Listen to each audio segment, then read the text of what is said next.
ഇന്ത്യയിൽ വന്നിട്ടുള്ള ഈ ഒരു പെർസ്പെക്റ്റീവിൽ വന്നിട്ടുള്ള മാറ്റം ഉണ്ടല്ലോ. ഇപ്പോൾ റിലീജിയനോടാണെങ്കിലും ഹിസ്റ്ററിയോടാണെങ്കിലും ആർക്കിയോളജി എല്ലാത്തിനും വളരെ ഒരു ഡ്രാസ്റ്റിക് ചേഞ്ച് സംഭവിച്ചിട്ടുണ്ടാവില്ലേ? എങ്ങനെയാണ് ഇന്ത്യ മാറിയത് ഈ ഒരു 50 വർഷങ്ങളിൽ? സാർ ജോയിൻ ചെയ്തതും റിട്ടയർ ചെയ്തതും ഈ പീരീഡുമായി കമ്പയർ ചെയ്യുമ്പോൾ ഇപ്പം നമ്മൾ പണ്ട് കാലത്തുണ്ടായിരുന്ന ആ സ്വതന്ത്ര ചിന്ത ഇപ്പം ഇല്ല.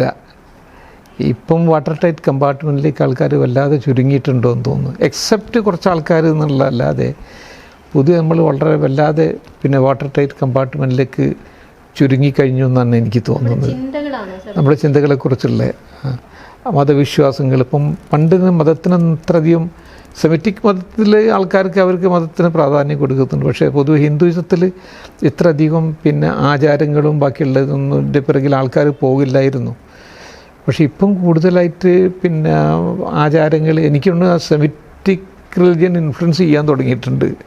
ഹിന്ദുയിസത്തെ വല്ലാതെ തുടങ്ങിയിട്ടുണ്ട്. നമ്മൾ ആറ്റുകാൽ മറ്റേതൊക്കെ അല്ലേ, പൊങ്കാലയൊക്കെ അതൊന്നും പണ്ടൊരിക്കലും നമ്മൾ കേട്ടിട്ടില്ലല്ലോ. ഇപ്പം അതൊക്കെ വല്ലാതെ, പക്ഷെ അത് ഓർഗനൈസ്ഡായിട്ട് നിൽക്കണമെന്ന് പിന്നെ ഹിന്ദു കമ്മ്യൂണിറ്റിക്കും തോന്നിയത് കൊണ്ടായിരിക്കാം മതി. അതല്ലെങ്കിൽ മറ്റൊരു ഇത്രയധികം ഡിക്റ്റേറ്റ് ചെയ്യാൻ തുടങ്ങിയിരുന്നല്ലോ. ഇപ്പം ക്രിസ്ത്യൻ കമ്മ്യൂണിറ്റി ആണെങ്കിലും മുസ്ലിം കമ്മ്യൂണിറ്റി ആണെങ്കിലും പല കാര്യങ്ങളും അവർ ഡിക്റ്റേറ്റ് ചെയ്തിരുന്നല്ലോ. അതിപ്പം കുറച്ചൊരു മാറാൻ തുടങ്ങിയിട്ടുണ്ടെന്നാണ് എനിക്ക് തോന്നുന്നത്. ഹിന്ദുമത ജാതി വ്യവസ്ഥയെ മറികടക്കാനുള്ള ഒരു ഇതാണോ ഈ മൊത്തത്തിൽ പാൻ ഇന്ത്യൻ എല്ലാവർക്കും ഇതാക്കുന്ന ഒരു ദൈവം എന്നുള്ള സാധനം വരുന്നത്?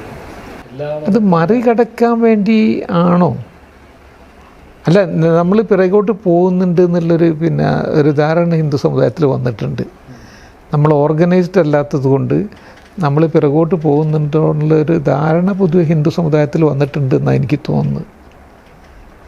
അപ്പോൾ അതിന് നമ്മൾ ഓർഗനൈസ്ഡ് ആയിട്ട് നിൽക്കണം. രാമൻ എന്നുള്ളത് പല ദൈവങ്ങളിലും ഒന്നായിരുന്നു.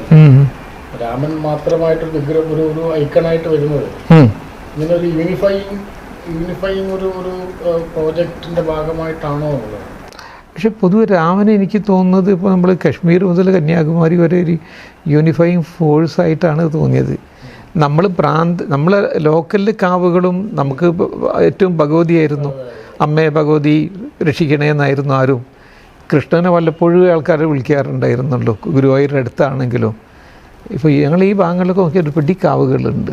ആ കാവുകളിലായിരുന്നു നമ്മൾ ലോക്കലായിട്ട്. അതല്ലെങ്കിൽ രാമൻ തന്നെയാണ് മര്യാദ പുരുഷോത്തമനാണ് എന്നുള്ളൊരു ധാരണ ആൾക്കാർക്ക് അങ്ങനെയായിരുന്നു. സൗത്തിൽ രാമൻ അങ്ങനെ വലിയ പോപ്പുലർ ആയിരുന്നില്ല. പൊളിറ്റിക്കൽ അജണ്ടയുടെ ഭാഗമായിട്ട് രാമൻ ഒരു കോമൺ സിമ്പിൾ ആയിട്ട് ഉയർത്തിക്കൊണ്ടുവന്ന് ശരിയാ. അല്ലാതെ സൗത്ത് ഇന്ത്യയിൽ രാമൻ ഒരിക്കലും ഒരു വികാരമായിരുന്നില്ല. അങ്ങനെ ആയിരുന്നെങ്കിൽ അതാകേണ്ടിരുന്ന കുറച്ചുകൂടെ കൃഷ്ണനായിരുന്നു.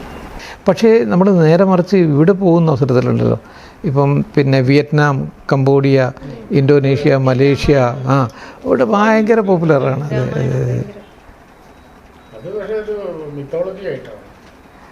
അല്ല, മൈത്തോളജി ആയിട്ടാണ്, പക്ഷെ ഒരു ആദർശ പുരുഷനായിട്ടാണ്.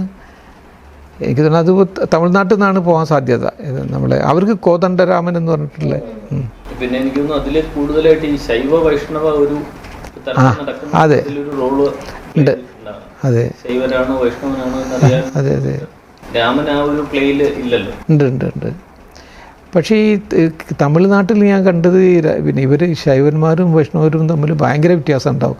ചിലപ്പം ശിവക്ഷേത്രത്തിൽ വൈഷ്ണവർ പോകില്ല. അതെ, ഇതെങ്കിലും വരേണ്ടത് ശരിയാ. ദേവീസങ്കല്പമാണ്. അതെ ഏറ്റവും പഴക്കമുള്ളത്.